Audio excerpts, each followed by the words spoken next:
এই দুইজন ছাত্র উপদেষ্টা এবং অন্যান্য উপদেষ্টাদেরও তো কোনো ভিত্তি ছিল না, তারা জনগণের ভোটে যায় নাই। 100% এই ছাত্র উপদেষ্টাদের উপর ভিত্তি করে, এবং তাদের কাছে পুরো দেশটা ছিল, অ্যাবসুলুট পাওয়ার ছিল। ডিসি, ওসি, এসেনশিয়াল ড্রাগসের এমডি বসাও, পেট্রো বাংলার এমডি বসাও, 100 কোটি টাকা নাও, 200 কোটি টাকা নাও, অ্যাবসুলুট পাওয়ার তাদের হাতে ছিল।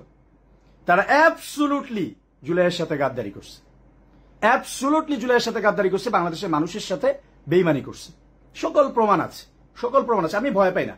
আমার জীবন নিয়ে হয়তো মানে আগে থেকেই তো আপনারা জানেন কিনা আমি জানি না, আমি অলরেডি বলেছি আমার বাসায় এগুলো সিসিটিভি ফুটেজ আছে। আমি মিথ্যা কথার রাজনীতির বিশ্বাস করি না। আমাকে মানুষ বলে যে মুনতাসির ভাই, সততা দিয়ে রাজনীতি হবে না, সততা এবং দুর্নীতি করা ছাড়া রাজনীতি হবে না।